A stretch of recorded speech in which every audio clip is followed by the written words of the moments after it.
Yes, hello everyone. Welcome back to another episode here on Cluiche with me, Séamus Brady, your host. And for this one, I am joined by John McMahon from the JMAC Podcast. It was a busy week of football, John, wasn't it? I mean, Alliance Football Leagues, Division 1 to 4, Round 3, the LGFA Leagues as well, the Camogie League kicked off for most of those divisions as well. A busy weekend. But for you as a Cavan man, a happy weekend. Obviously, the victory over Cork. Like, Raymond Gallagher's era has started strong. But yeah, good to see you again on the channel. Great to be on, my man. Love the work you're doing, and it's a pleasure to be chatting to you. It's good to see you again, and looking forward to the chat tonight. Thanks for having me on. We're very happy now. Have to stay up in Cavan. We're delighted with how the league has kind of gone so far, and obviously that was a great win against Cork last night. Brady went down to the wire, a 1-point win. To go up to Cork and get any sort of result like that was, I think any Cavan supporter would have took that 1-point win last night, because of course it's a very, very tricky. Like, you're talking a 4 to 5 hour journey from here. Like, so it's no mean feat for the Cavan faithful to go up there. So we were delighted. I think the game tempers flared at the end, and obviously Cork were really forcing the issue at the end to get the first 2 points of the campaign, but luckily Cavan got them.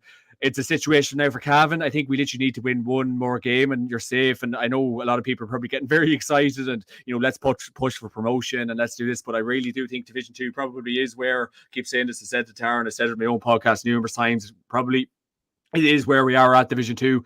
And we've gone up to Division 1 in recent years and just gone straight back down again. So to be honest with you, as a Cavan fan, as a Cavan faithful, I would be just happy to kind of stay put. But so far so good. Very impressed with how things are going. And yeah, Ray Gallagher, I'm delighted for him. First year in charge, straight in from playing. Anything could have really happened, especially with his first year. But he has to be delighted with how things are going. And you have to be very happy with how things are at the minute. No question about it. And don't forget, if you are watching live, do put your live comments in, get involved in the chat. If you have any questions for myself or John, if you want to tease either of us about the fact that Dublin, are still in the relegation scrap, even though we beat Roscommon, go for it. But we have one of the main comments in here from Meadman here. Obviously, a good weekend for Mead as well. On the men's side, anyway, good weekend of football, Meadman says. Of course, Mead up and running after they beat Louth. Of course, that was a dramatic comeback that they staged there to get those points. We'll get round to that. Obviously, before we do, I mean, an incredible story here. Mary I beating UL to win the Fitzgibbon Cup in 2024. Like, we saw the emotional scenes at the end with Jamie Wall celebrating the victory, and just an absolutely incredible victory for Mary I, because they were really the underdogs. Like, UL have the likes of Mark Rogers, Gerard O'Connor, and far more star-studded in terms of like established inter-county players. Mary I have a lot of lads like Shane Meehans, your Shane O'Briens, that are on the verge of breaking in to the county teams, but not quite there yet. But it was a true case of the underdog prevailing, and the scenes at the end were brilliant.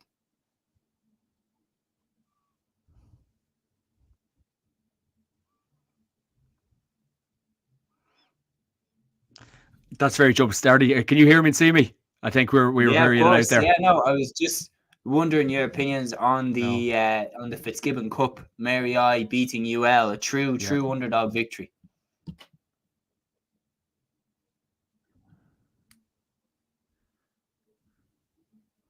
Oh, perfect. Yeah, no, sorry, I keep losing your line there. Sorry, can you hear me, Matthew? Sorry, not Matthew, Séamus. Yeah, no, I can hear you. I was just telling you about the UL being beaten by Mary I in the Fitzgibbon Cup final 2024, saying one of the most extraordinary scenes at the end there with Jamie Wall and all the lads celebrating the victory.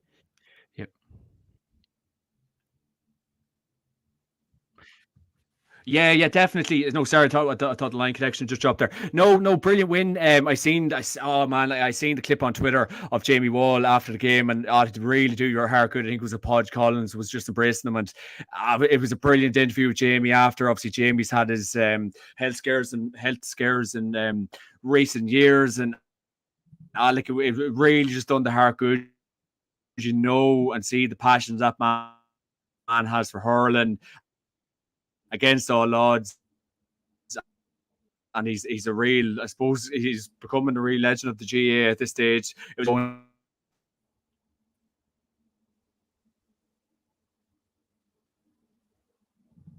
Yeah, no, I do agree with what I heard you say anyway. That Jamie Wall, I've listened to him on second captains. I've listened to him on. I agree with what I heard you say. But like Jamie, from what I've heard him saying on second captains, you agreed with the bit you heard. Yeah, I agree with the bit I heard. Yeah. Jamie, from what I've heard of him on second captains, he's absolutely. from what I seen of Jamie Wall, fella knows his stuff. I don't know. Is this dodgy? Is this dodgy? Is this dodgy Dublin internet or dodgy Cavan internet? Oh, who knows? Is it dodgy Dublin internet or Cavan internet? Whose Wi-Fi do you think is acting up? But no, genuinely. We're not going to go into it too deep. We're going to mainly focus on the football front. But I just want to say, outstanding victory for Mary I against UL. I genuinely thought that UL were just going to be too strong. A true underdog victory, and the scenes at the end with Jamie Wall would, as you said, John, would do your heart good. But we will jump into the football now. Division 1 had its round 3 over the weekend. We'll start with what I think is the most significant victory of the weekend. That was Galway grinding out the win against Tyrone in Healy Park. They were without Shane Walsh. They were without Damien Comer. They didn't have Sean Kelly starting either. The goal from Cathal Sweeney proved the difference. These two sides are looking over their shoulder at relegation. So for Galway to go away to Tyrone and beat them is massive. Yeah.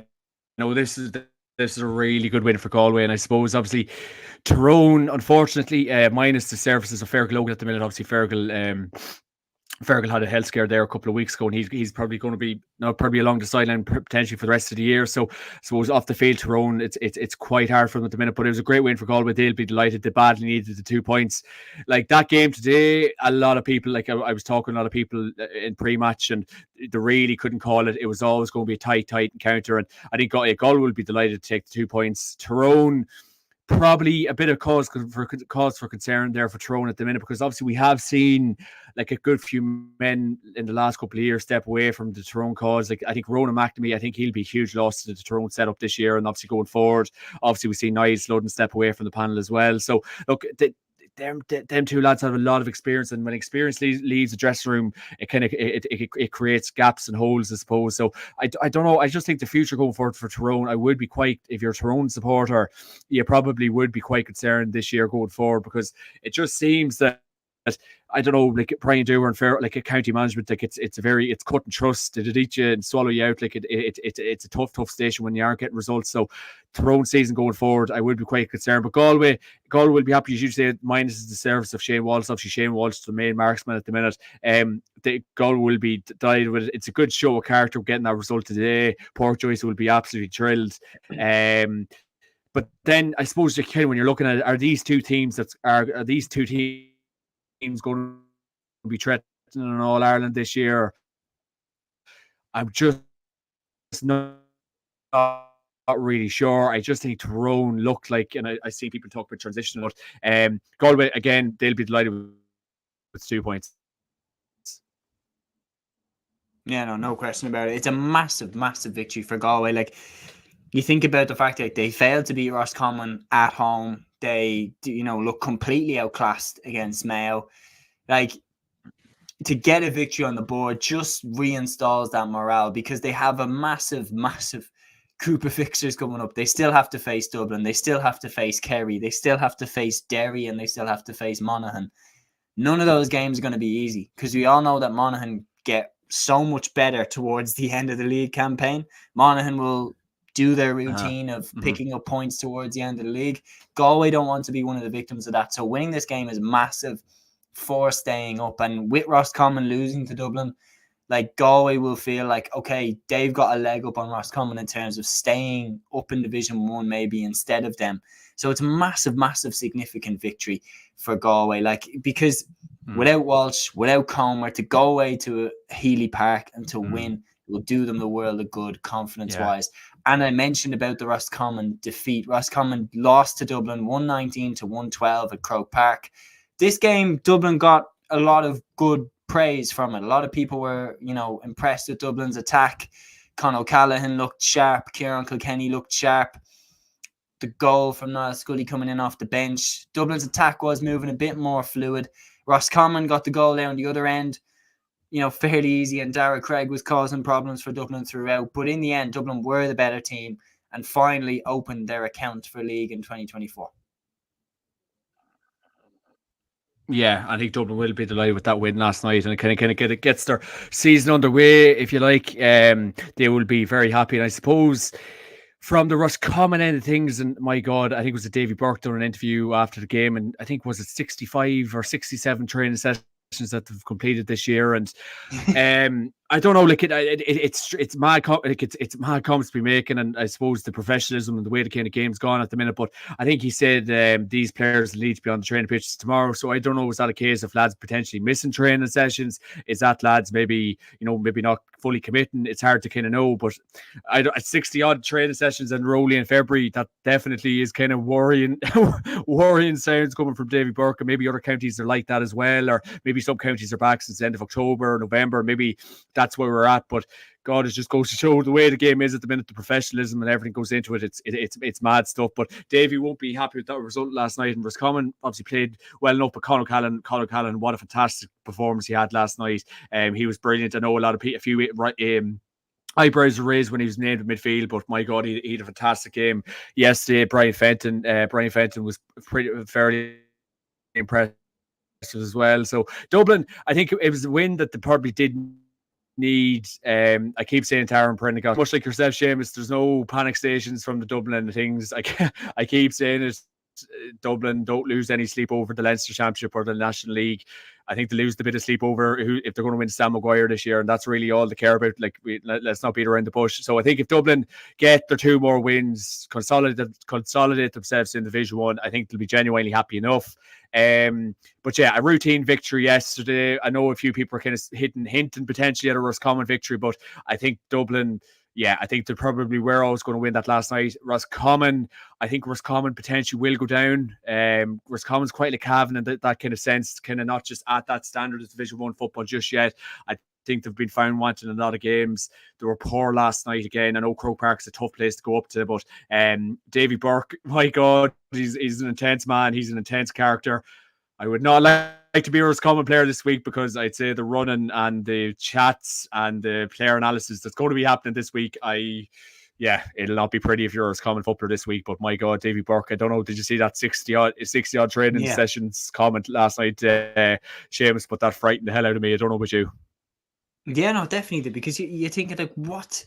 You see players like Kieran Murtha step away, and basically the reason he was saying was like it's too much effort, it's too much commitment to give, and everything like that. And the fact that like Desi Farrell, for example, after the Mayo game, pretty much openly came out and said that they're behind the curve on other teams in the training that they've done. Like he pretty much blasé. He said like, we're a bit behind other teams right now.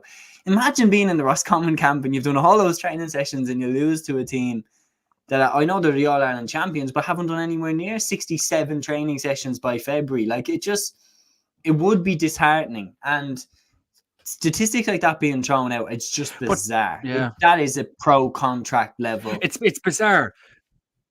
It is bizarre, but like it kind of refers. Sorry to put in, Séamus, but it kind of refers back to this point, and I mentioned this about, was it Micheál Burns leaving the Kerry panel there last week? Like it kind of refers to this comment of player burnout and players losing interest. And as you rightly said about Kieran Murtha coming out and saying maybe that it is too time consuming, it is too much of a strain. Like it really is lifestyle choice, and you probably do need to park a lot of stuff like family events, your weddings, your nights out with mates. It really does all stop until July, really, when June, July, if your county's looking to get as far as July. So it's such a time commitment. Obviously we hear about the figures the managers are getting paid these days, and what's that saying, more training sessions, more moolah. But look, I'd say Davy Burke, I'd say there probably is a lot of pressure from the backers, maybe of Roscommon, and he needs to start getting results. But I could just see Roscommon going down this year. I just don't know where they're going to get points from in the next couple of games. Last night potentially was an opportunity against a kind of up and down sort of Dublin team to form the showing at the minute, but it just didn't happen last night. So if I was to make a prediction on it, I'd say Roscommon probably will go down, and it just kind of it's you could probably group a lot of teams that's in that sort, like when Meath maybe on their day they could get up to Roscommon standards, obviously Cav and the Loud. So I think Roscommon probably would be better placed in Division 2 than Division 1, it just seems.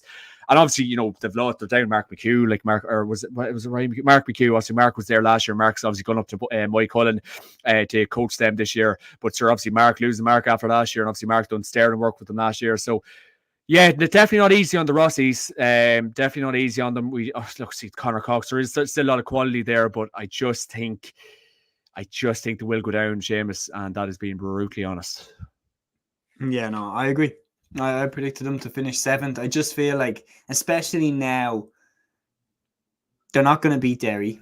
They're not going to beat Kerry, in my opinion. Don't really see them beating Mayo, because Mayo will take the league super seriously. And I don't really see them beating Monaghan, because Monaghan will do their trick again of pulling the wool over our eyes and then surviving relegation. So I would be surprised if Roscommon win a game for the rest of the league. I don't see one that I think, when they lost the one to Tyrone, I was like, but like, it's kind of like, it kind of is the age-old thing, and I've been blue in the face, and I've probably been one of Roscommon's advocates for the talent that they have. But like, I just think when you've the likes of Donny Smith, Enda Smith, Conor Crooks, I know Kieran Murder stepped away, but when he was playing, you've Jeremy Murta.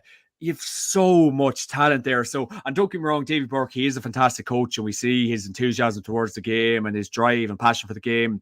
And maybe results probably aren't really making sense at the minute for them. But I think for the talent that Roscommon have always had, it probably doesn't really make sense about maybe how maybe they have underachieved to a degree.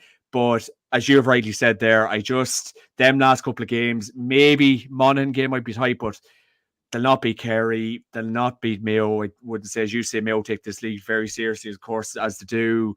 And no one's really beating Derry at the minute. So no, if I was a Roscommon follower, and I probably would be looking down at the barrel of relegation. Really, like it's unfortunate, but Division 1 is so cutthroat. And if you don't get a win early in your first 2 games, it's just you're banjaxed, Well, that's it. And the thing is with Roscommon is that for the last 5, 6, 7 years, they've been consistently, I would say, if you're to put the country into like a power rankings, Roscommon have constantly been between like number 6 and number 12. They've always been teetering on that point of being just maybe a bit too good for Division 2, but also maybe not quite there to consistently put together Division 1 campaigns back to back to back to back.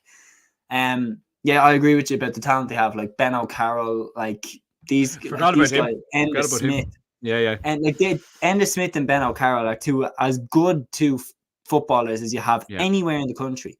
Brian Stack, I genuinely think, is the best fullback in the country. I think Brian Stack is unbelievable. Personally, like I watched him play against Glen when he moved out the field. He was awesome in that game. Then I watched him pick up Con in the game there. Great job on him. I watched him pick up Shane McGuigan. Did a great job on him. Like he's up there. He's up there at least with Christian McKay, Jason Foley, Sean Kelly. Like he's up there. And in terms of a natural fullback, I think he has it all. No question about it. And one team that seemed to have it all right now is Derry. You mentioned nobody looks to be able to stop Derry. 317 to 13 points. They absolutely blitzed Monaghan in this game at Celtic Park. Yeah. Like a Monaghan side that can prove tricky for anyone, but they didn't prove tricky for Derry in this one. Look, Derry are just scintillating really at the minute now. I have to say they're blowing teams out of the water, and if you're a Derry supporter, you have to be really positive about things at the minute. They're in just an unbelievable form, and it just looks like a train that's not going to be stopping anytime soon. And Mickey Hart, my God, he has to be delighted with the start that he's had. Like he's basically had the perfect start with Derry. He won the McKenna Cup, won all his league games, so he's a born winner. Mickey will want to win every game all year. He'll have dies and big prize this year as well. But look, that's just against a fairly good Monaghan team that's doing okay at the minute. To put up that score is just remarkable. And obviously with Shane McGuigan's in the form of his life once again. And I think someone tweeted it there today. Like we talk so much about David Clifford, we talk so much about the Con O'Callaghan's of this world, but it's time we really start giving this McGuigan man more credit credit than he deserves. He's a remarkable footballer. He's shooting lights out for Derry this year, and he could really be a key. Well, probably is going to be the key asset to Derry winning an All Ireland this year, and they've made no bones about it. So, yeah, Monaghan probably will be disappointed. Don't get me wrong, I know Derry are flying at the minute, but Monaghan after the Kerry game last 2 weekends ago would have been very disappointed in the manner they got defeated. It was a big, Kerry fairly blitzed them as well, really. So, it's probably really a toss up between Roscommon and Monaghan to probably go down to Division 2 potentially, because for Monaghan, I don't know, like it's kind of hard to they are probably a good league team, and then coming into championship they'll hope to get to the latter ends of the All Irelands as well. But this Derry team are they really have kind of picked up from where they left off from last year. And I suppose Mickey Hare probably has got a bit of criticism for maybe starting the strongest teams, but he smells blood this year. He smells an All Ireland. He wants to be walking up the steps in July, and he does not give a toss. He will start his strongest teams, and he'll make no bones about it. Conor Glass, they're in remarkable form at the minute. Is it potentially going to be a case of peaking too soon? Have an unbelievable form at the minute, and then come your All Ireland semi-final. There might be a blip along the way. Who knows? But yeah, if you're a Derry follower at the minute, you have to be very happy. No, absolutely. Like I completely agree with what you said. Derry look like unstoppable in the league. Like they've beaten Kerry, like they've beaten Monaghan out the gate. In this game, they beat Tyrone fairly handy in the week previous as well, and they just seem to be on top of the world. Waddy Graham's Glen winning the All Ireland Club Championship, Derry winning the McKenna Cup, and then the comment in here we have from Mees man about Shane McGuigan. He said Shane McGuigan, arguably most underrated footballer at the moment, not Clifford level, but definitely as good as a Shane Walsh or a Con O'Callaghan. I would agree with that. Like you see there, and like those guys are amazing footballers, and that doesn't take away from them. But McGuigan literally every game relentless. Yeah, but like 7 points, 8 points. I know like that is probably is a fair comment from Mead man there, but maybe not as good as Clifford. But if we can't sleep on what this man is doing at the minute. We're talking 10, 11 points a game, not as good as Clifford. I don't know Clifford. 11 points yesterday, and like against a very, very, very good, like a good Monaghan outfit. So maybe he is potentially getting as good as Clifford. Like Clifford is doing remarkable things every day it goes out, but like why not? He could be as close to Clifford what the man is doing. You're talking Shane Walsh relatively quiet at the minute, but he will kind of come championship he'd be fine. Conor Callan, but Shane McGuigan, he is absolutely fine at the minute. Probably is very underrated, and I think it's probably down to probably me and you and the media and everyone probably not giving him the credit, because realistically, Séamus, we always talk about David Clifford. Clifford scored 5 points yesterday. I know you've the caption for this video, Clifford wins with Kerry, and of course he did, but that probably feeds into the narrative we're talking about. We're not just talking about Shane McGuigan as much, and I don't know, is it just because Clifford brings such a persona about him, and maybe McGuigan goes about his business a bit more quieter, but it's hard to know. But yeah, Shane is flying at the minute. Yeah, no, I absolutely agree. And like, it's a great point that you make. Like, look, David Clifford, the way that he plays the game and the scores that he gets, it inspires poetry. Like it genuinely does. The way that he fires the ball so high into the clouds over the bar. His winner against Mayo, which we'll get onto, was such a beautiful point. And the way he got it right at the end of the game. And some of his goals, the way he dances through the defense, is genuinely mesmerizing. Shane McGuigan, on the other hand, he's like so consistent. Every free he gets over the bar, every chance he gets from the D over the bar. He doesn't do as flashy, scores as David Clifford does. He doesn't do as high into the clouds with his points as David Clifford does, or go on those mesmerizing solo runs that David Clifford goes on. But his output is just relentless. Unreal. Like we were saying, 11 points there. And I think when it's all said and done, when McGuigan retires, I think he'll probably be Derry's top scorer of all time. And then like he'll be in the record books as one of the highest scorers in the GAA's history. Like someone like a Dean Rock, for example, that is just relentless. And I think he's probably better than Rock. But like someone that's just relentless with every game, 4 points, 5 points, 6 points, 7 points, 10 points, 11 points. That's what McGuigan's hitting. He hit 11 points in this game. The fella's a machine. Yeah. A key component in this Derry team. Make no mistake about it.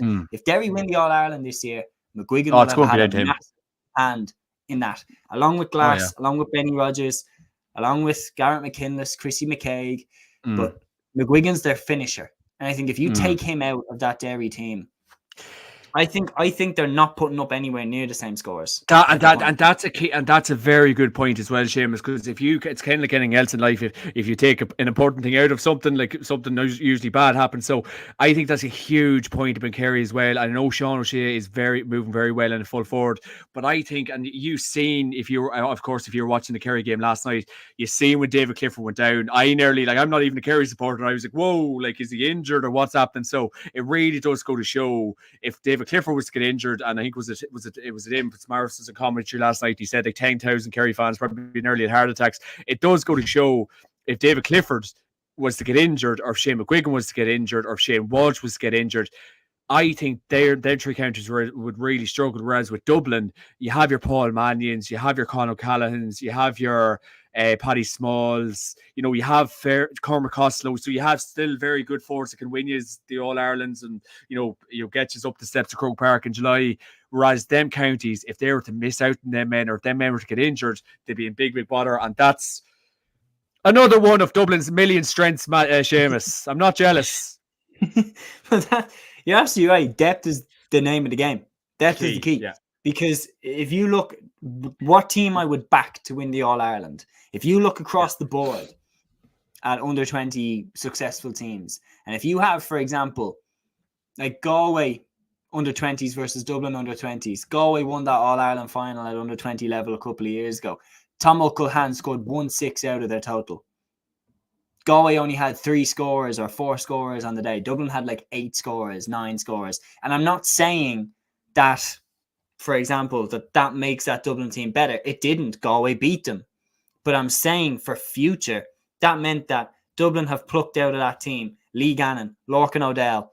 Like, that all came from that under 20 side. Galway, Tom O'Culhan was their main man. He hasn't got into the senior side yet. Jack Glynn, he came in. He was brilliant. But my point is that if you are so reliant on one player, that player gets injured, what happens next? And we saw it in the All-Ireland final last year when David Clifford wasn't hitting the mark. Kerry didn't really know who to go to. They're so desperate to get the ball into his hand that then when he's shooting the ball wide, it's like, what do we do? Whereas Dublin, it's built on getting, and Derry are good at that, which is why I think they'd probably be better at coping with McGuigan being gone than I think Kerry would be at coping with Clifford being gone. I think Derry and Dublin are built on, let's get the right man into the right position. Yeah. Whoever's in the right position is the right man, and we want them to take the shot. Hence why Derry's goals came from Conor McCluskey, Pádraig McGrogan, and Conor Doherty, 3 defenders. Yeah. So I just think this what I'm kind of saying, that 100%, and that is a very good point you make in terms of, like, if Clifford's radar is not on, which it wasn't in the All-Ireland final last year, and obviously Kerry just didn't win the All-Ireland last year, probably due to it, basically, it does go to show, like, and it does, last night is a key point. Like, obviously when Mr. Clifford did go down, or say if Shane McGuigan pulls a hamstring in the next game, or there's Shane Walsh goes down or something, or even Damien Comer to that effect as well, that's when the shit probably will hit the fan. So that's where Dublin strength and depth, players that can win you All Irelands, and good out and out forwards, that's Dublin's advantage. Whereas these teams, if anything happens, your McGuigans, your Clifford, and don't get me wrong, Sean O'Shea, as I said, is doing very well aside. Paul Geaney doesn't seem to be just in and around the Kerry team at the minute. Maybe a bit of a delayed kind of comeback, but Geaney probably will need to get more out of himself as well from the Kerry end of things. But yeah, it's definitely food for thought for counties kind of going forward. If any of them lads were to get injured, it really would be Dublin, Sam, again, wouldn't it be? Yeah, well, I definitely would put them into the favourites position. Right now, I think it's between Kerry, Mayo. No. Kerry, Derry, and Dublin. I think it's between those 3. Mayo and Galway, if they can get their shit together, maybe. Like, Mayo kind of look like they're getting their shit, but with Mayo, it's like boy who cried wolf at this stage. It's like, you've looked good so many times. You looked great last year. You looked absolutely fantastic last year, beating Kerry away in Austin Stack Park. Dominating them the way that you did. And you got to the quarterfinal against Dublin, you did nothing. And it really, like, it's just like, I'll believe it when I see it in a quarterfinal or a semi-final. When you take out a Kerry, when you take out a Dublin, or you take out a Derry, then I'll be on the hype train again. Because we haven't seen them beat anyone in the championship that's made me sit up and take notice since they knock out anyone. Kerry made me sit up and take notice last year, but they haven't knocked out anyone that's made me go, wow, since they beat Dublin in 2021. 2022, they got held at arm's length by Kerry in the quarterfinal. Last year, they got held at arm's length by Dublin in the quarterfinal as well. So step up this year, and they were beaten, but they did play well. But as the title said, Clifford did win it for Kerry. 16-15, David Clifford's score, absolutely majestic. Like, you can't deny that. And then pointing at the watch immediately, that has to be that. It was that. David Clifford won it for Kerry. It's their second win in a row in the league. Clifford time. First defeat. Clifford time, exactly. And I mean, a brilliant win for Kerry. And it was a great Clifford game. Time, yeah. Really, really enjoyable game. You know, it was a great game, and I suppose obviously, yeah, the mad thing about this was I was obviously watching this game, and a clubmate of mine sends me a Snapchat, and I think this was towards the end. I think I was a bit behind him. My RG was a tad bit behind him, and I just got the Snapchat from him, and he sends me the video of Clifford kicking the point. And once the Snapchat came through, I think I was a bit behind it. I think the ball was just getting over the Clifford, and I got the Snapchat, and lo and behold, it was obviously the Snapchat of Clifford kicking the winning point against Mayo. So it just goes to show, it's kind of like as soon as night turns to day, what Clifford's going to do. He's a remarkable talent, and I keep saying it. It's a sign of a great player. 4 points up until that. We always expect Clifford to kick your 8 or 9 points, but to kick the winner, last kick of the game, to have it in his legs, it was just a remarkable point. But I felt so sorry for the Mayo full back that was on him. Maybe a bit more help, maybe a bit more cover for him, because obviously David Clifford, when he has ball in hand in that particular area, there's very little that's going to stop him. So double mark potentially, but look, at Mayo will have to look at that this week. But not a bad game. I don't know, like it was a funny sort of game because both teams definitely could have won it. You know, Mayo really pressed hard at the end. Ryan O'Donoghue kicked some good scores. We've seen Keelan O'Connor kind of coming on at the end. It'll be very interesting to see what O'Connor's role is going to be with this Mayo team now. Is he fully fit yet? We don't know. Aidan O'Shea, I thought, was quite poor. Didn't really get into the game. I thought we were going to see a lot more from him. Paddy Clifford had quite a good game now. I was impressed with him. It was a Darren Moynihan was pretty good as well. Probably a stupid enough yellow card near the end.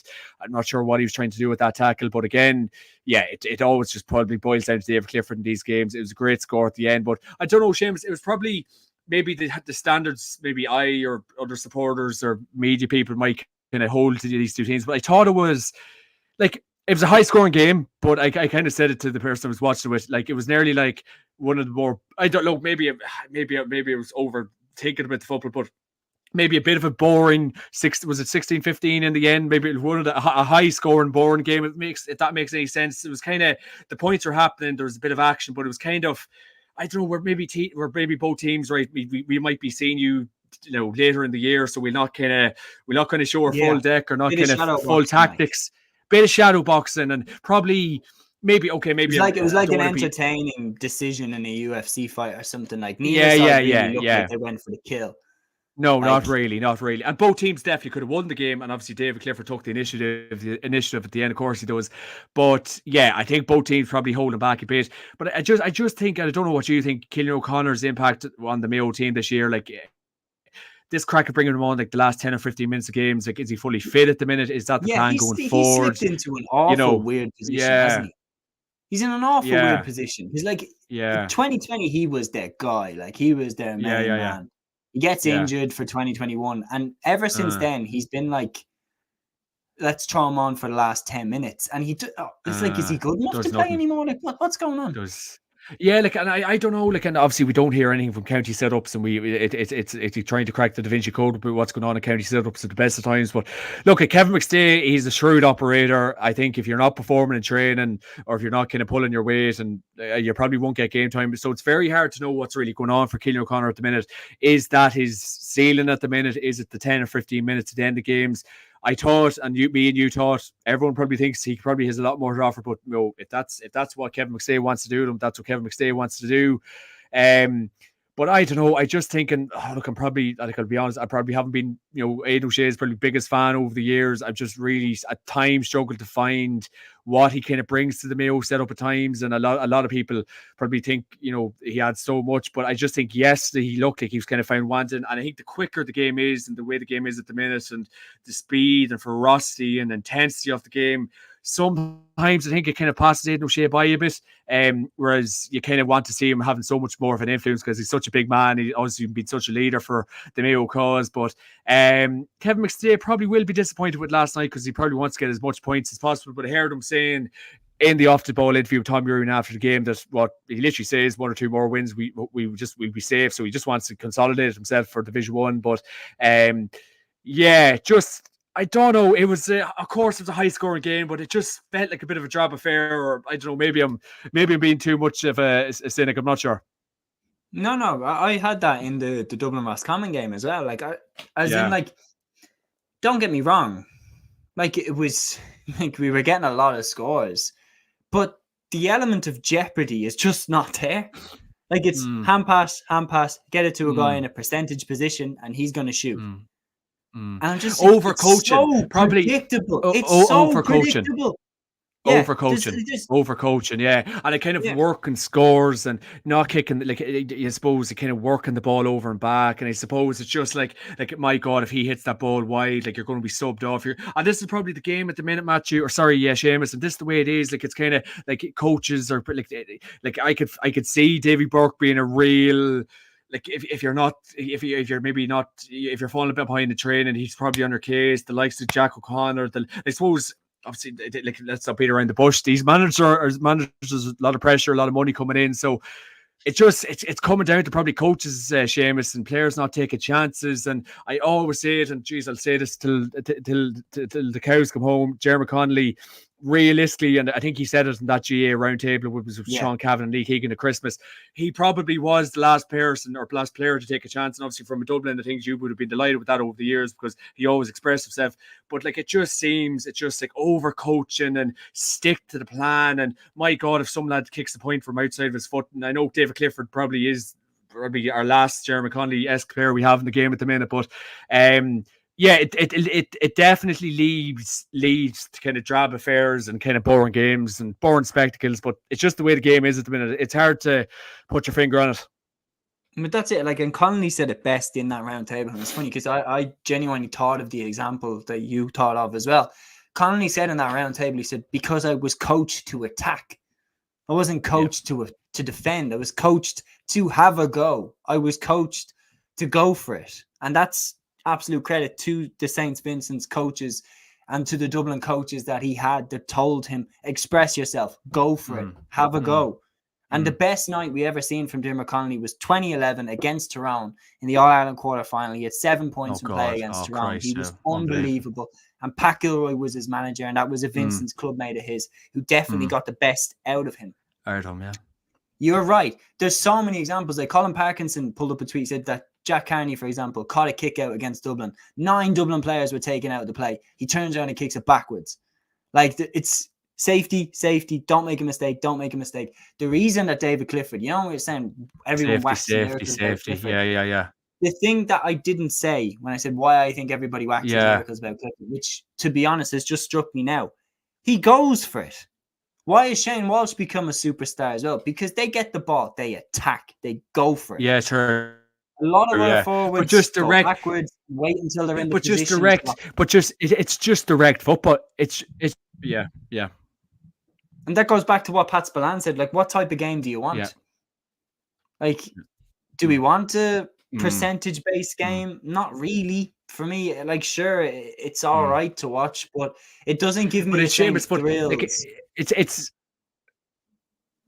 all this. It's all this. Like, I keep saying it. Like, it's all these coaches along the sideline and getting these big bloody paychecks coming up, and all these kind of like lads talking into earpieces and this, that, and the other. Like, it's the game really. Like, I know a lot of people say, "Oh, the game's gone" when it comes to soccer, but the GA is probably going down that path of these lads just speaking into microphones and throwing in tactics, and it's kind of gone. it is gone very, very professional, and probably something we really kind of need to kind of get on board with, and probably take that bit of time with the GA. And it's probably kind of has gone out the window to a degree. But players just aren't willing to take risks anymore. Your Shane Walsh's, your David Clifford. I probably said it there a couple of months ago. Thanks be to God, we have the likes of Shane Walsh and David Clifford at the minute, because realistically, if we didn't have them pair of books playing our game at the minute, and Shane Quicken, you could probably throw him into that category as well, it'd be a very, very boring game to watch, Séamus. And would we be would we like, it would be very boring, because it's so systematic at the minute, and it's just, as Connolly said on the round table, he was coached to do that.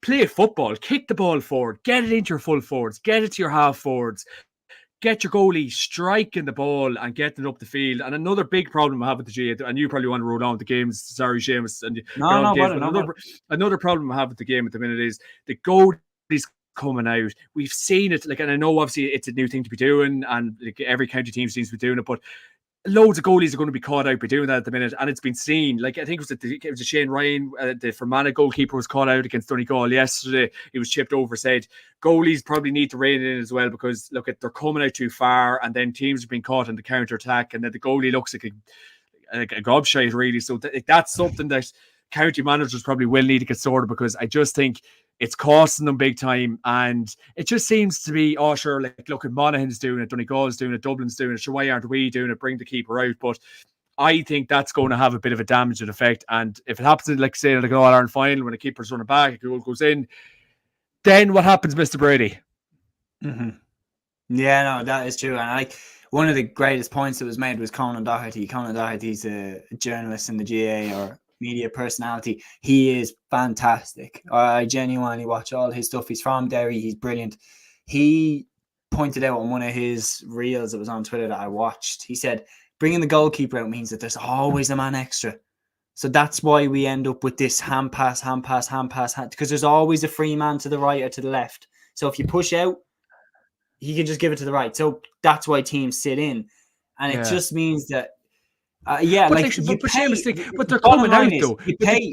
You pay your money in to see a Jim Connolly, a Kieran MacDonald, David Shane Walsh, an Amy Mackin, a Louise Verhertig. Footballers that have a go, footballers that pick up the ball and think, how can I score here? Not a footballer. But these goalies are coming out though. Let me hand pass it backwards. And but these goalies are coming out. Other sports like basketball implemented the shot clock and everything like this. I think a shot clock would be great for our game. Direction. Yeah, shot clock would be great. The direction in a certain game. GAA is just let's just leave it up to these guys, players who can take the game whatever way they want to, and it's ended up with hand pass, shot from a percentage area, and it works for results. But what I'm saying is, I don't think it works for entertainment. In the average game. No. A shot clock would be fantastic, and if a buzzer went off, you have about 20 or 30 seconds just to release the bloody ball and kick it inside. Was it Tomas O'Shea said in the Sunday game, was it Des says to him, what was them tactics about today? It's called football days, because Kerry just kicked the ball, and they're very direct with it. The Gooches, the James O'Donoghues, the David Cliffords, they're just direct with the ball. But back to me, the goalkeeper point, a lot of these goalies are coming out and they're standing on the 45-yard line, and they're not even contributing sometimes. And what do they have to do? They have to run back to the goal. So I just think this crack of goalies coming out, and this apps, I don't really know what the future of it is. And a perfect example of it is yesterday, as I said previously, the Fermanagh keeper was caught wanting, and the Donegal player, was it O'Boyle, just kicks the ball over him, and Donegal get a goal, and the game completely swings. So unless keepers are genuinely adding something to the game by coming out the field, just stop it, because I just think it looks like absolute madness, and they're being caught out more than not. Yeah, no, I do agree with you. Final point on the Kerry Mayo game. We have a comment in here from Jack. Jack says Paddy Clifford is good to watch as well. Very true. If Kerry used Sean O'Shea, of course more, he is some kicker. Absolutely. Sean O'Shea is one of the main guys. If I had a free kick to save my life, I think Sean O'Shea would be one of the first ones I'd be putting on it to save my life. He's a brilliant free taker. Anyway, we'll move on to Division 2, round 3. And I'll start. that was probably a bit of a rant, Jim. Sorry, Jesus. No, not at all. Not at all. I'm here for it. I'm absolutely here for it. Genuinely, it is something that I will do, a full video going into what I think the GAA can introduce, because that is my point. I do think that basketball, other sports, they've introduced rules that make the game go a certain direction. Like basketball has the shot clock. It has the half court thing that once you go into the court, into the other half of the court, sorry, you're not allowed to go back into your own half. So you don't play the ball backwards. And the shot clock means that you have to shoot. You have to, work something in 30 seconds. And that means that there's a really high level of action. So, yeah, I think the GA should take a leaf out of that book, because we're taking a lot of leaves out of basketball's book with our style of attack, our style of hold on to the ball, our style of moves and runs and screens and all this stuff. So absolutely, we should take ideas like that from basketball, GAA versions of them. Obviously, I'm not saying that it's crazy, but it's crazy. It's crazy. Is you hear all these this terminology of like a zonal press, and you hear about like it's sweepers, and you hear this and you hear that. Like we just want to watch football, like this crack of let's do this and pull up on this and get back like this and get as many back and a third man defending and get this lad in front of that lad and get two lads on that. It's just. I just think we're overcomplicating a beautiful game that everyone loves watching, I just think we're just adding too much fuel to the fire. But yeah, we'll crack on with that Cavan game, sure. That's it. Yeah. But the last point I'll make is that Joe Brady put it perfectly. Joe Brady said the biggest problem with that is that now there's no shocks. Like back in the 90s, he said you could go out and you could have a shootout against one of the best teams, because they'd stand beside you man to man. And they'd go, right, our 15 against your 15. Let's see who wins. Let's go. But we're all going man to man. And you had massive shocks in the 90s, like Leitrim winning Connacht, Clare winning Munster, like all these massive achievements. He said, nowadays, the big teams, if you get a goal, and this is true, if someone scores a goal against a Kerry or a Dublin or a Derry, they're like, that's cute. We're going to take the ball for the next 10 minutes and kill any momentum that you gained from that goal. Like Dublin Kildare in 2021 is a perfect example. True, yeah. Dublin were like, oh, nice goal. We're taking the ball now, and you're not going to get it back for 5 minutes. For 10 minutes. And, yeah. So the GA need to steer this in a way. But that refers to my whole point. It's just any sort. But I tell you what. Like if they're serious about pushing our game on, the points we're making, like I suppose listening to supporters, and of course the GA will always do their own thing anyway, but just there, they would just be a few ideas. But like I think the man who nearly brought a lot of this negativity in, like it was back in obviously 2013, you had Joe Brady's famous rant, Conor McMahon's through and goal, Sean Cavanagh drags him down, sense of adventure, and then a lot of people are being cynical foul incidents and cynical tackles, and you get a black card for dragging a man down these days. So that probably another talk about we could bring into it, but it's just that's our game at the minute, Séamus, and it can be tough to watch. But it can also be brilliant to watch, and I have to stress that as well. It can also, and it's a game that I absolutely love. But and a game that you love, and you had we're overcomplicating it though. No, I agree. But Cavan beating Cork away in Porky Queeve, 17 points to 16. It's 2 wins from 3 now for Cavan under Raymond Galligan. Yeah. And even the defeat, like you pushed Donegal to the pin of their colours. And for Cork now, it's 3 defeats from 3 and teetering ever closer to Tailteann Cup football. Yeah, definitely. The Cork and things would be very disappointed, but no, again, we were delighted with that. We're delighted with the win yesterday. I said at the start of the podcast, it's a tough place to go. You're talking 4 to 5 hour trip from here to get to Cork. So in fairness, it's a real big achievement for the Cavanads to go up there and get the win, and it's brilliant. And I kind of that bit of security, and I suppose you're talking one more win and you are safe in Division 2, as I said at the start. So delighted with it. A lot of workman-like performances in part two, or sorry, Super Value Park of Grieve. I have to get it all right these days, the way things are going. But yeah, so the likes of Paddy Lynch, he is flying at the minute. You've Kieran Brady. Kieran obviously won the All-Ireland with Arva. It's great to see him flying for Cavan.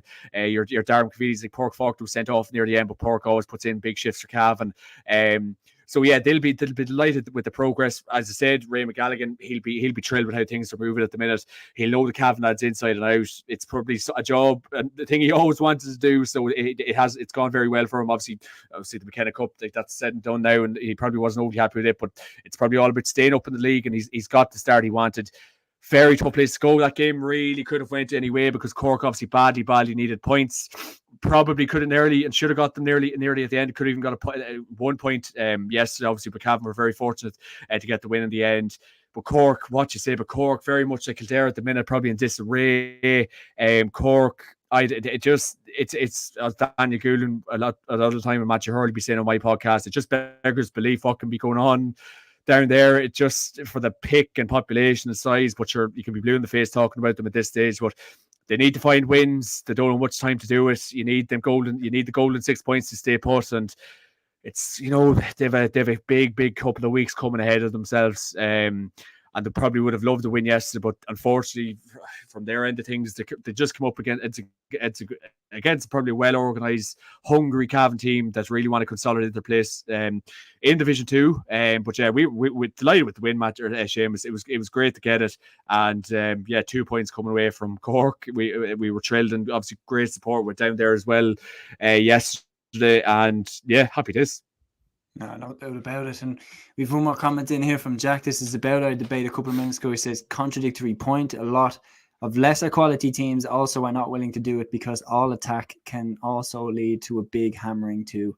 But agree, it's too much system focused with a lot of teams. Absolutely agree. Right, like, it is a contradictory point as well, that like if I was managing a weaker team, if I was managing Laois and we were going up against... If we were going up against Dublin and I was managing Laois, I'd be parking 14 men behind the ball because the game allows that to happen. Or do a Kilmacud. Bring on about 10 other lads against Dublin. God, bring on. I don't know. And like, one more point I'll get on you from the Cavan game. Obviously, Raymond Galligan came in.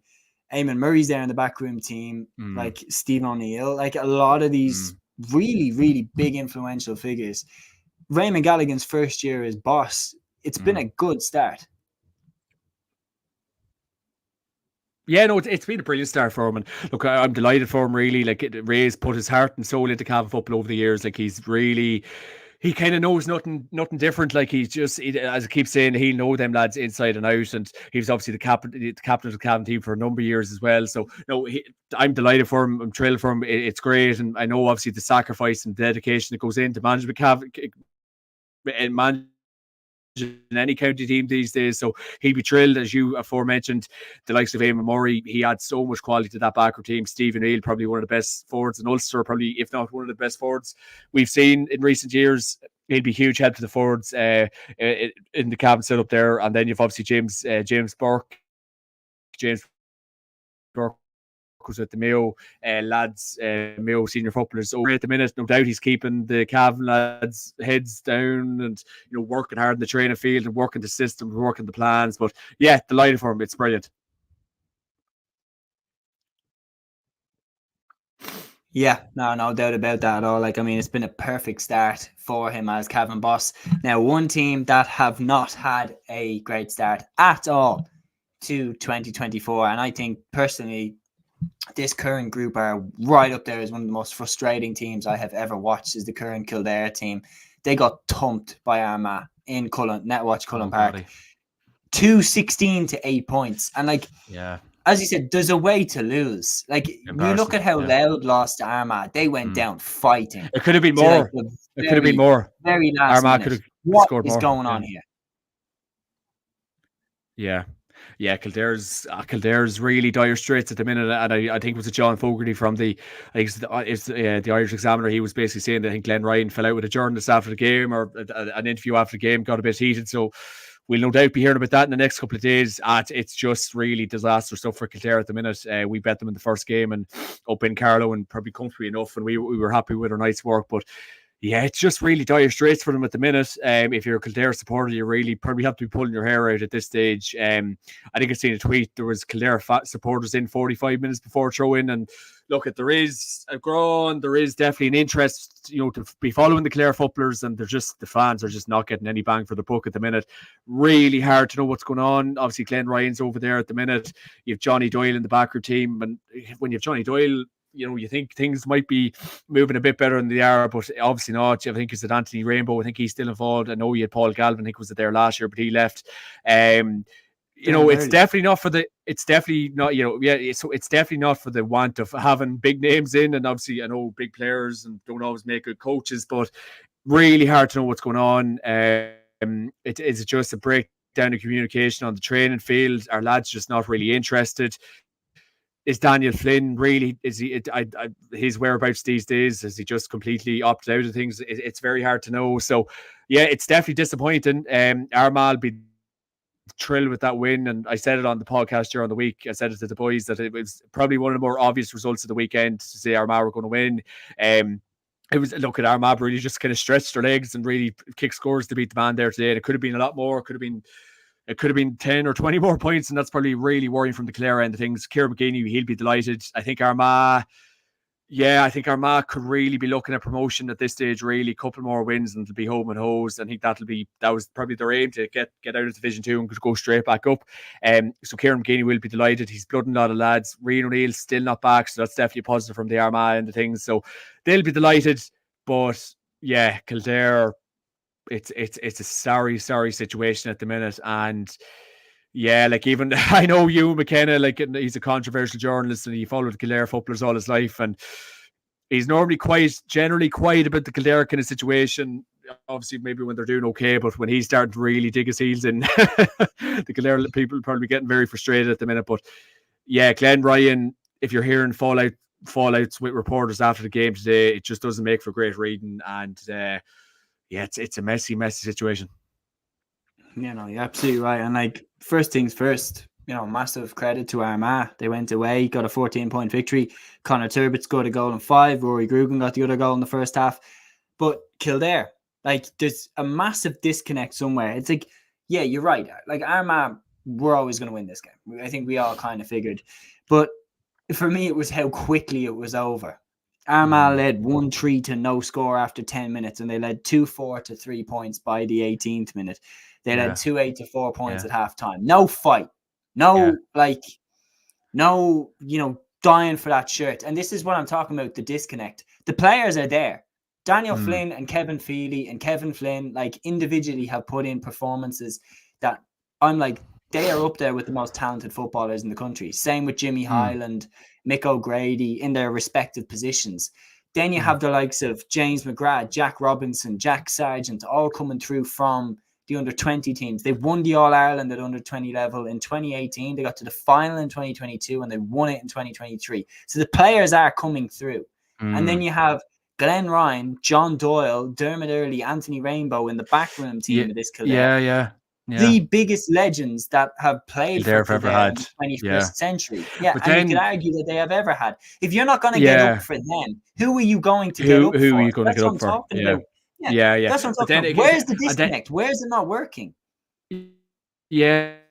And it's crazy, and as I keep saying, the county setups, and we hear nothing, and like it's all very. But as you're after saying, and you're after pinpointing all the names there, it could be too many Chiefs, not enough Indians. You could have a lot of voices. You could have Johnny Doyle saying one thing. You could have Dermot Earley saying another thing. You could have Glenn Ryan saying something. You could have Anthony Rainbow. So I just think, and obviously Cavan are very good names involved, but I think when you have a lot of names and you hear, like, what is a player supposed to be listening to Johnny Doyle? Does Dermot Earley want to have a big influence? So you could have so many voices, and that could be frying players' heads, and you could be saying, so it could be information overload at the minute. We don't have a clue. Me and you's not in the Kildare setup. We're not watching training. We're not doing Jim McGinnis on a sending spies, but it's very hard to know. But the big names are there. The finances seem to be there. But as you rightly said, Séamus, it's a very, very good point. If you're not going to get up to them men, I don't know. Is it an attitude problem? Is it the players? I know some of the players, like their personas maybe off the field or whatever way they go on. But they had issues with Keane O'Neill. They had issues with Keane O'Neill before. Yeah. They had issues with other management teams. This isn't something that's just come out of the blue. No, They had, like, Jack O'Connor didn't get them all on board. Like, well, in fairness, Jack O'Connor probably didn't really. That ended probably bad enough because obviously when the Kerry job came up, Jack probably did jump ship. So in fairness, that probably was always going to end bad. Keane O'Neill's a very, very good coach, so it's hard to know why they couldn't buy into him either. Well, 2022, when they got relegated, the vibe around Kildare in that league campaign, they were exciting, they were adventurous, they went for it. They should have beaten Kerry, they should have beaten Tyrone, and they were very unlucky to go down. And they beat Dublin. Like, they beat Dublin in Newbridge, and the atmosphere that day was incredible from a Kildare point of view. Then they get annihilated by Dublin in the Leinster final that year, and nothing's been the same since. It's all completely flipped on its head, and you wonder why. But they have to get their act together now. I just don't think so. Down bottom of the division, but I think they don't get their act together. We seen the championship last year. We seen the interviews that Glenn Rye was given after the game, and he was like, me and Aaron Prendergast in fairness, we have a bit of a joke about it. Anything else? Like me and Aaron, like from the GA Fan TV the channel, he was saying that, like, me and him be joking about it sometimes with Glenn Ryan, giving out about the music in Croke Park, or I don't know about the toilets not work. But, like, when you're starting to point fingers at everything else, bar yourself, that's when problems start to rise. So I just think Glenn Ryan, I don't think he's the man to lead that project forward, and I wouldn't be surprised. Does he see out the rest of the league? Is this his last year? Does he get frustrated? Does Kildare run it to a vote to see if Glenn Ryan leads that project forward for the rest of the year? I'm not sure, but it just doesn't seem like he's the right man to take that project forward. But as you say, there's the right men in the background team, but I just think Glenn Ryan's future looks fairly limited with that Kildare team.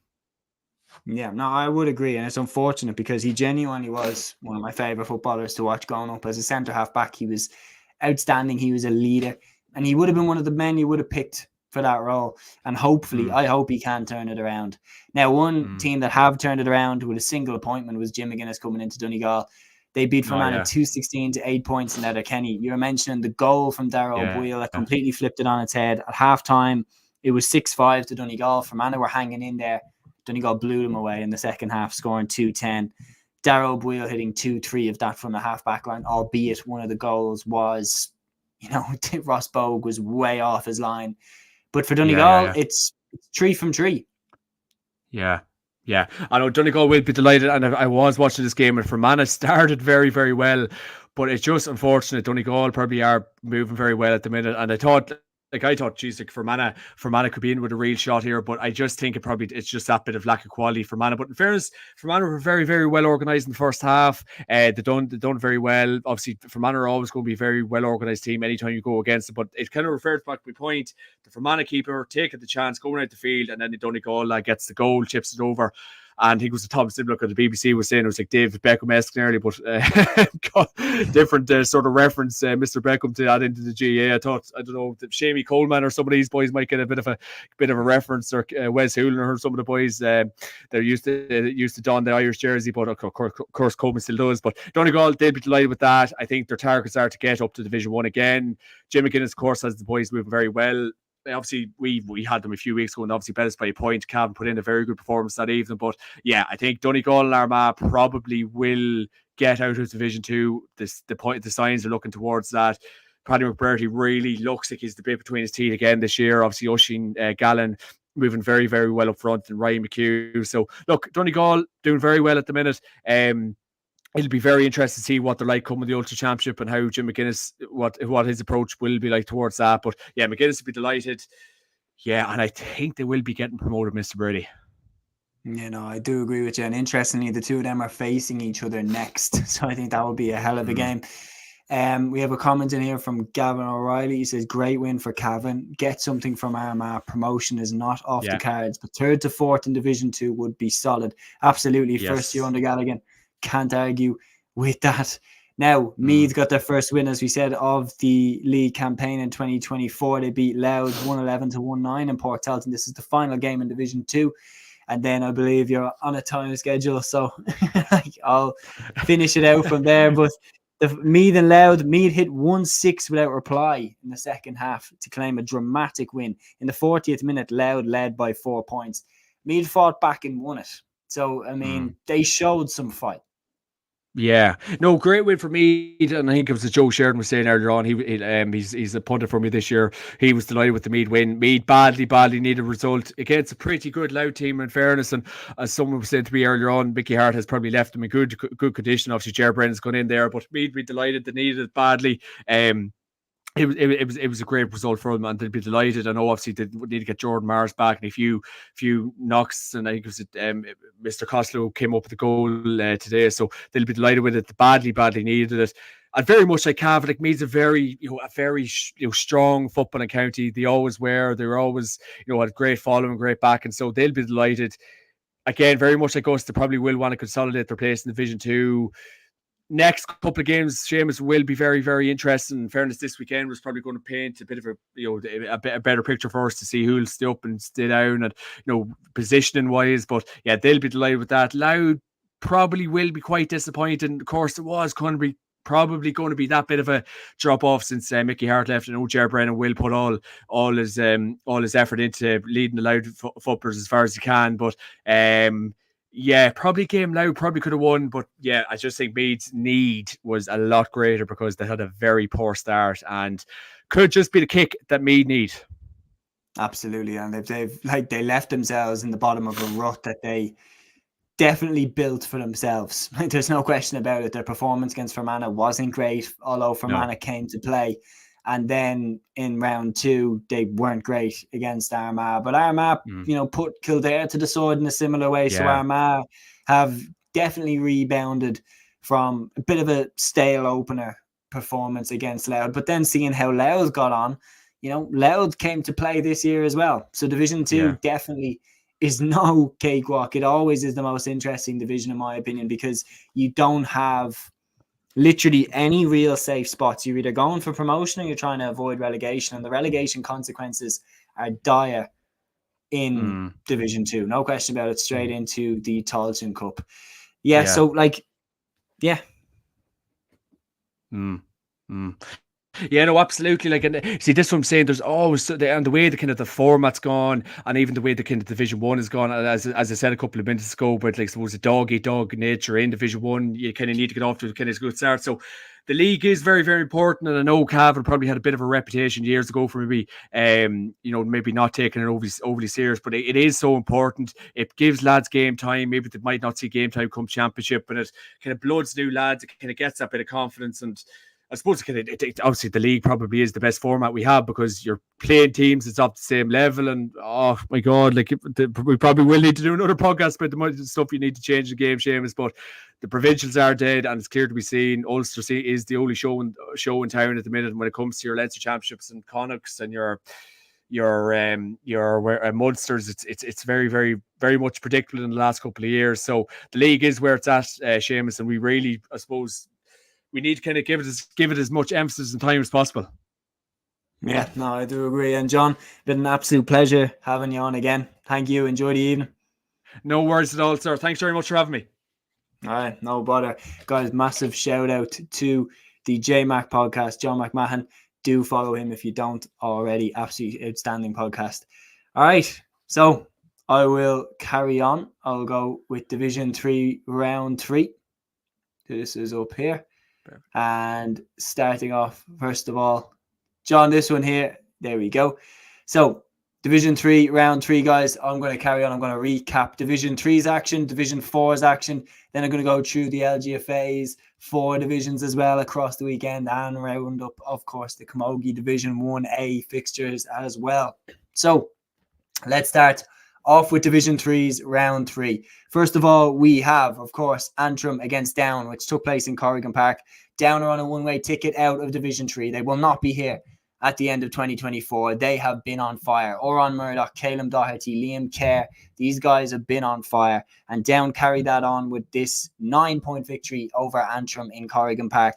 Pat Haverin top scored with 6 points. Caleb Doherty scored 1-1. Down have maintained their 100% record for another week. Antrim, on the other hand, is their first defeat of the league campaign for Andy McEntee's team, but they have made a solid start as well, including a victory over Limerick. And Limerick were beaten again this weekend by Sligo. That's 3 defeats on the bounce for Jimmy Lee's side. This one was at McNeville Park in Rathkeale. Sligo won by a goal and 12 to 10 points. Paul McNamara's first half goal was crucial to this win. Sligo led 1-7 to 5 points at half time. Sean Carabine, Pat Spillane and Niall Murphy were all crucial. They combined for 8 points between the three of them.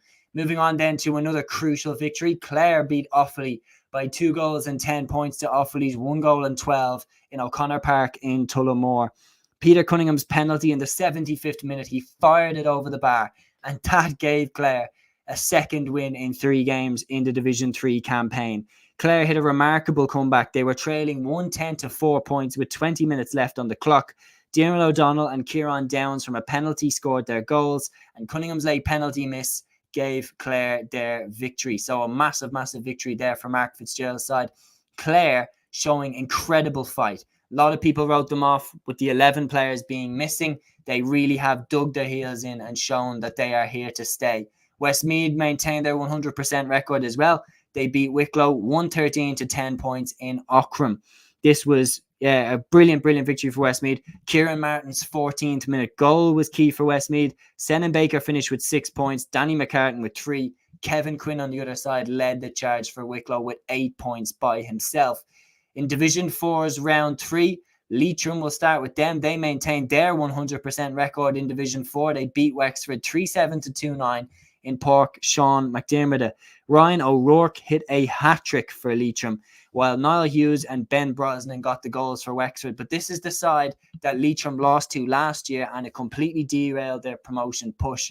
So for Leitrim to beat them this year is massively important to their psychology going into the next games in Division 4. And there are some big ones to come. They have to face the likes of Laois, Longford, other strong promotion candidates. London got a draw against Tipperary and Ruislip. Tipperary now have a completely mixed bag. They have a loss, a win, and now a draw away to London. They look to have the game won. Shane O'Connell and Jack Kennedy hit late scores to push them into the lead, and then a late goal from Carr Healy in the 77th minute shared the spoils in Ruislip. Now, as for Laois, they beat Carlow 2-14 to 9 points in O'Moore Park. I was expecting this one to be tighter, but Laois are on a one-way ticket out of Division 4 under Justin McNulty. They have been brilliant so far in Division 4. Killian Roach's performances in goal, Mark Timmins' performances at centre-half back, incredibly still going. Evan O'Carroll has been shooting the lights out in the forwards as well. They were just on it in this one. Damon Larkin and Kevin Swain both hit the back of the net in the second half as Laois maintained their 100% start to Division 4. While Longford also bounced back after their defeat away to Tipperary. Sorry, they lost to Tipperary at home in Pearse Park. They went away to Ballygunner to face Waterford, and they won by 16 points to 13. So Paddy Christie's side back in the winning column, and they really, really needed that. It gets their promotion push back on track. Now, the LGFA Division 1s had their round 4 this weekend. I'm going to start off with the game that I was actually at. I was at this game. Dublin beat Galway 16 points to 112 today. It was thrown in at 2 o'clock in Parnell Park. Now, Dublin did hit a smash and grab with this one at the end. They hit 5 of the last 6 points to get the victory. Galway started stronger. They went 2 points to no score ahead relatively early. And then they got the goal in the 15th minute by Linda Booth. That had them leading at halftime by a goal and 7 to 8 points. Dublin were trailing 111 to 11 points. Then, as I said, they hit 5 of the next 6 points to win the game. They were trailing by 2 points deep into injury time. Then 3 quick points in a row from Kate Sullivan, Orla Nolan, and a close-in free by Hannah Tyrrell got Dublin the victory. Nicola Ward hit a point for Galway deep into injury time. That put them back 2 points in front. I genuinely thought that Galway were going to win this game. I didn't see a way in which they wouldn't. But then, of course, Dublin hit their 3 points in a row and stole the victory. Like, very much did. But for Dublin, it's back-to-back wins now. They have really recovered from their back-to-back defeats to Kerry and Meath in rounds 1 and 2. Galway have lost all of their games. 4 defeats from 4. They really are looking like a team that could be relegated, especially when you consider that Waterford have got off the mark. And I mean, how impressive this is from the Daisha. They went away to Porky Rin and they beat Cork by 2-12 to a goal and 6. Anya O'Neill with 1-2. Kellyanne Hogan with 5 points. Claire Walsh with 1-2 as well. Waterford were brilliant. Katie Quirk is also injured for Cork. And she's been the one that's done all the heavy lifting when it comes to their scoring. Cork, unbelievably a team that dominated the All-Ireland Championships in the 2010s, are teetering towards potential relegation from Division 1 now after this. Because with Katie Quirk gone, I don't know who's going to pick up the slack and do their scoring. Waterford have shown fight in all of their games. They fought it out against Kerry. They fought it out against Armagh. And they showed that they were unlucky to lose those games. Cork got dominated in this one by the Dacia, and they will have a spring in their step going into other fixtures. Armagh made it 4 wins out of 4 as well. Absolutely incredible. Amy Mackin with 1-4. Kelly Mallon with 1-4 as well, as they beat Meath in Ashburn by 2-12 to 8 points. They absolutely dominated Meath. 10-point victory for Armagh. It's incredible. Amy Mackin comes back into the side. Armagh just go through the roof. Kelly Mallon as well has been fantastic. Blaheen is injured, unfortunately, but Armagh still have the likes of Aoife McCoy, Clodagh McCambridge. It's a brilliant Armagh team that I genuinely think are dark horses. And then on top of that, Mayo stopped the slide to some degree. They lost to Dublin last week, but they went away to Fitzgerald Stadium and got a hard-fought draw against Kerry. This stops Kerry's 100% record. And look, these both teams will probably face each other down the line. So maybe a slight bit of shadow boxing involved. Kerry 8 points, Mayo 8 points. It was an arm wrestle of a contest. Both sides didn't deserve to lose, and neither side did. Now, I'm going to run through the LGFA Divisions 2, 3, and 4, their action from the weekend very, very quickly. So let's go for it. So the LGFA Division 2, Round 4, Cavan beat Westmeath by 1-4 to 6 points. Tyrone and Laois drew 2-8 apiece in Agaloo. Monaghan and Donegal drew as well, 2-10 to 1-13 in Emmy Vale. But Kildare beat Tipperary by 8 points to 7 in Bancha. And it's those type of results that just have me utterly convinced that there is nothing stopping Kildare being promoted from Division 2 as the top team. Kildare beat Donegal. They beat Monaghan. They beat Tipperary now.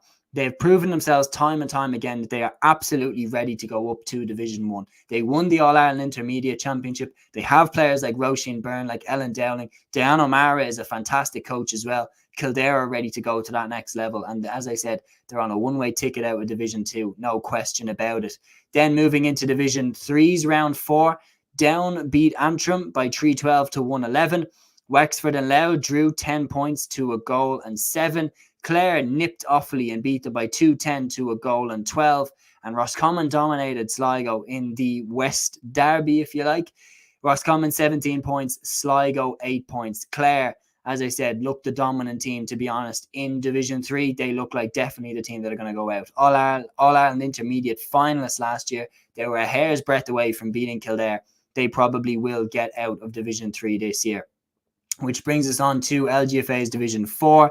They had their Round 5. Just look at this for a scoreline. Kilkenny 5 points, Fermanagh 10 goals and 12 points at the MW Hire Training Centre in Dunmore. Fermanagh have been blowing teams away in Division 4. Kilkenny with suffering an awful defeat there.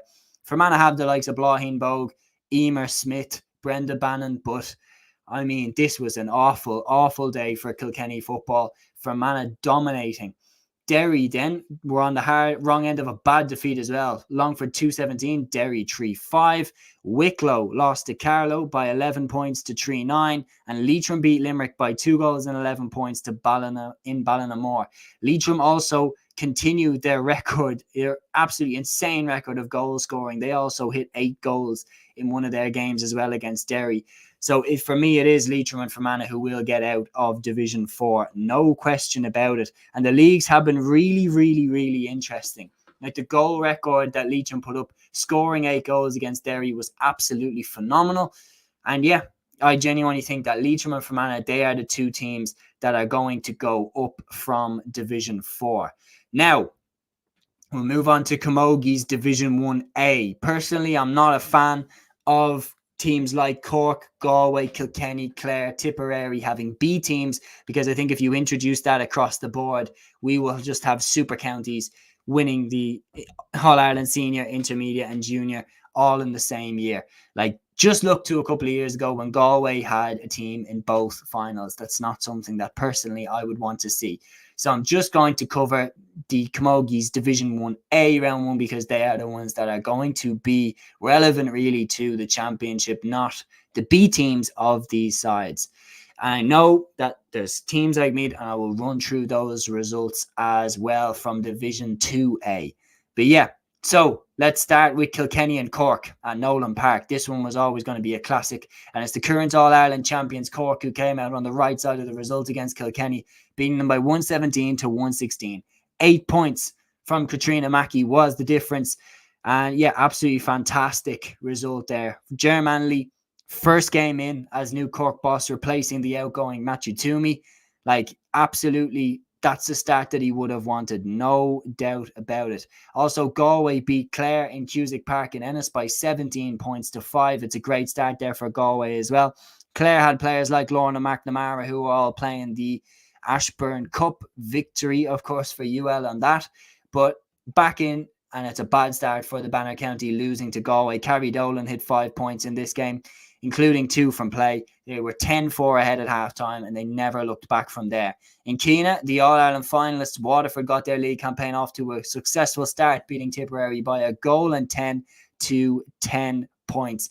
It's also the team that Waterford beat in last year's All-Ireland semi-final as well. A first-half goal from the Player of the Year, Beth Carton, proved to be the difference as the Daisha got their victory to set their Camogie League campaign up and running on a high note. Guys, that has been the weekend recapped on Cluiche by myself, Séamus Brady, and John McMahon as well. Massive shout out to him. Go subscribe to the JMAC Podcast if you don't already. That's been me. Thank you so much for tuning in throughout, and thank you so much for the live comments. It really, really means a lot. Please subscribe, like, all that stuff. It really, really helps us out. We work hard. And yeah, until the next episode, guys, here on Cluiche, take care.